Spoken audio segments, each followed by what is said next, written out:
欢迎来到明星新闻 MKN Star News 频道，请订阅频道，所以大家不要错过当天最热门的新闻。我们今天的时事通讯包括以下内容：张凌赫凭逐玉撕掉带爆地标签，爆款数据揭秘95升唯一3平台破万男主，190厘米张凌赫为演将军增重8公斤，只为撑起那身40斤战甲。直言第一，你见过190厘米的男演员被搭档轻松背起来小跑吗？逐玉片场就有这么一幕，身高190厘米，体重近150斤的张凌赫被身高165.5厘米，体重仅70多斤的田曦薇背起来就走，还能小跑几步。张凌赫后来在采访里认证，他力气很大，他应该是平常健身健得非常多。双引号，这个反差画面最近在网上传开了，但更让人意外的是张凌赫自己的变化。为了演好剧里的将军谢征，他特意增重了很多，原因很实在，将军需要稍微壮一点，精壮一点。更关键的是，那个盔甲特别重，如果没有力量的话，其实是举不起来的。双引号，那身盔甲到底有多重？40到50斤，相当于每天背着一大桶装水拍戏。张凌赫第一次穿上那身盔甲的时候，感觉并不好。第1、2次穿上去真的不太喜欢，太重了，行动受限，走路都费劲。这份真实的重量感，让他意识到问题不是演得像就行，你的真的能扛起来。他决定从根上解决，在家里布置了一个健身房，每天收工后，不管多晚，雷打不动地进去练。核心力量、器械训练、负重练习，目标明确，不是要练成肌肉猛男，而是要那种精悍有力的武将体态。这个过程持续了半年，增重不是为了好看，是为了实用。剧里有大量动作戏，策马冲锋、雪地搏杀，穿着几十斤的盔甲做这些动作，没有足够的核心力量和体能支撑，根本完不成。他说，练了之后才真正体会到了古代将军的不易，这种改变是肉眼可见的。以往他的角色，像苍兰诀的长恒仙君、宁安如梦的谢薇，大多是清瘦、温润的公子形象。这次为了谢征这个角色，他先减了15斤，去演前期那个病弱、破碎的落魄赘婿。拍到后期将军戏份时，再快速增肌增重，把体型练回来，来回折腾，就为了那前后巨大的反差感。而他的搭档田曦薇，力气大也不是天生的，为了演好屠户女樊长玉这个怪力少女，她提前3个月就开始高强度体能训练，举重、深蹲、负重跑，手腕都磨出了茧。剧中她有不少需要展示力量的戏，比如单手扛起40斤的仿生猪肉，比如在雪地里背着受伤的谢征奔跑。这些镜头，她基本都是亲身上阵。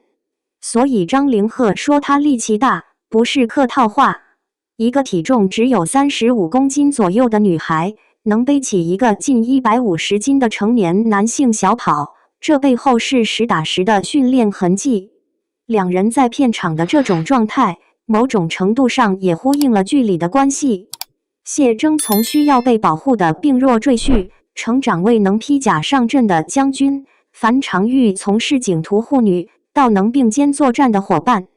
戏里戏外，一种力量上的对等和默契慢慢建立起来。张凌赫的这次增重，在当下的环境里显得有点特别。很多年轻演员为了上镜好看，会拼命保持清瘦，主动为角色增肌增重，意味着要暂时放弃那种纤细的偶像感，去拥抱一种更粗粝、更实在的形体。他增了大概8公斤，肌肉线条出来了，穿上盔甲后，肩膀和手臂能把甲胄撑起来，整个人的姿态就稳了。打戏的力道，骑马时的控缰，那种扎实感是替身或者特效很难完全替代的。田曦薇也一样，甜美的脸，配上清晰的手臂肌肉线条和紧实的背肌，这种反差成了她的新标签。观众发现，甜妹不一定就是柔弱的，她也可以很有力量。竹玉剧组在细节上较劲的不只是演员的形体，剧中梵常玉杀的猪用的是正宗的金华两头乌猪肉，这种细节是为了还原明代江南的市井气。田曦薇为了演好杀猪的戏，还专门去屠宰场观摩学习过。张凌赫在家自建的简易健身房，成了他那段时间的另一个片场。每天在这里流的汗，最终都转化成了镜头前谢征将军的底气和力量。他说，知道要演谢征之后，才有了健身的动力。角色倒逼着他改变了自己的生活习惯。现在回头再看那些穿着厚重盔甲在雪地里厮杀，在马背上冲锋的镜头，能感觉到那份重量是真实的。盔甲的金属摩擦声，演员略显沉重的呼吸，动作间带起的风声，这些细微之处，共同构建起一个可信的、有分量的古代战场。而那份重量，最初来自于一件40斤的道具和一个演员决定把它真正扛起来的决心。当竹玉在3月6日18点空降双平台的那一刻，一组数据就像在平静的内鱼湖面投下了深水炸弹。开播15分钟，腾讯视频热度破23000，刷新2026年平台剧集首日纪录。云和数据显示，首日市占率16.1%，次日直接飙升至31.4%，涨幅达95%。短短几天，全网播放量、话题讨论度呈指数级暴涨。而最令人瞩目的是，男主角张凌赫终于在这场数据狂欢中亲手撕掉了跟随他多年的带爆地标签。这不仅仅是一组冷冰冰的数字，更是市场选择、观众认可、演员突破的三重奏。当云和市占率突破50%成为事实，当微指数破2亿成为日常，当张凌赫的个人指数曲线陡增至微博演员热度只首个破亿，我们看到的不再是待爆的等待，而是爆了的现实。那么，这组数据背后究竟隐藏着怎样的成功密码？竹玉在哪些维度上做到了极致，让张凌赫的这场翻身仗赢得如此漂亮？硬核数据拆解竹玉的爆款体温计。云和占比突破50%的含金量。云和数据显示，竹玉开播次日市占率飙升至31.4%，几乎占了全网剧集流量的1/3。这个数字比很多公认爆款剧同期数据还要高。到了3月10日，市占率更是达到41.1%，成为2026年首部热播榜占比超40%的剧集。单日全端播放量破亿，直播511万加点播9706万，累计正片播放量突破7亿。这样的数据表现，意味着竹玉在同期剧集市场中形成了绝对的统治地位，观众的注意力几乎被这部剧集垄断。双平台联播创纪录的突破。腾讯视频开播15分钟热度破23000，首日峰值26519，3月10日逼近3万，刷新了2026年平台剧集最高纪录。爱奇艺方面，首日峰值7901，18点档开播剧历史最高，3月10日达到9697，逼近破万。更关键的是，竹玉成为内娱首部双平台联播破万剧集，打破了行业联播剧热度天花板。双平台总预约超过900万加，创造了古装剧的新纪录。社交平台的病毒式传播。微博平台演员影响力 TOP1， 单日讨论1380万。抖音平台剧集相关播放量达61.9亿，主话题播放50亿加。这种社交媒体的全面霸屏，让竹玉的话题度从粉丝圈层迅速扩散至大众视野，形成了强大的破圈效应。而海外市场的表现同样亮眼 ，Netflix 全球同步上线后，登顶12国剧集榜首，韩国 JTBC 也购入了版权。数据背后的制作与营销逻辑。虽然关于数据真实性的质疑声从未停歇，腾讯视频甚至因为点开即完播的算法漏洞而发布致歉声明，但不可否认的是，竹育确实在宣发策略上做到了精准到位。54个品牌植入创下纪录，开播6小时周边销售额就达到80万加。这种商业上的成功，也从侧面印证了剧集的市场认可度。从内容层面看，导演曾庆杰的镜头语言成为加分项。他擅长用光影塑造人物。张凌赫的猪圈台谋名场面中，屋顶破洞洒下的一束顶光精准打在沾着泥污与血渍的脸上，脏乱环境反衬出角色的贵气与警惕。雪地厮杀的戏份，冷白积雪与鲜红血迹形成强烈视觉冲击。银甲翻飞间，慢镜头定格血珠滑落的瞬间，暴力美学里藏着悲怆感。核心焦点透视，张凌赫的破壁之战。从带爆地到实际派的转身，长久以来，张凌赫都被贴上木头帅哥的标签，空有颜值，演技却备受诟病。但这次在竹育里，他彻底打破了外界的偏见。为了贴合谢峥重伤虚弱、落难漂泊的侯爷人设，他狠心减重15斤，身形清瘦又带着病气。把角色濒死的脆弱感与深藏心底的武将锋芒拿捏得恰到好处，那种表面温润、眼底藏刀的阴柔感，演得极具层次感。面对女主时，她是克制心动的小心翼翼，眉眼间满是温柔与隐忍；转身面对仇敌，眼神瞬间冷冽如冰，杀伐之气扑面而来，反差感十足。而第11集那场即兴哭戏，更是成为全剧高光。抱着女主时，一滴泪悄然滑落，又快速用指尖拭去，没有撕心裂肺的嘶吼，却把角色的自责、隐忍与不安展现得淋漓尽致，被网友封为封神名场面。演技多为剖析与角色契合美学，张凌赫对角色的理解深度远超预期。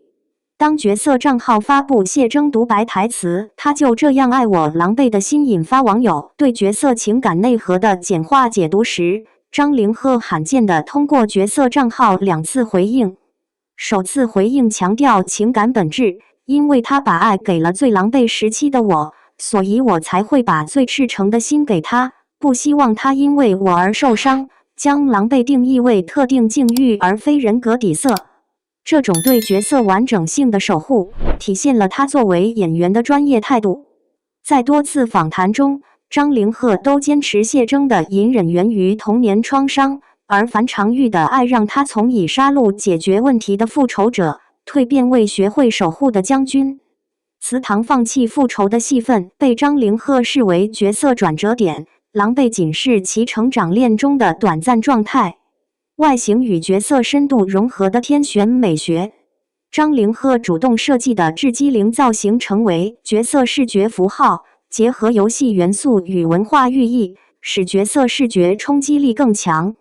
他解释设计思路时表示，作为游戏爱好者，他认为雉鸡灵元素既能增强少年战神的气场，又暗合古代凯旋武将的象征意义。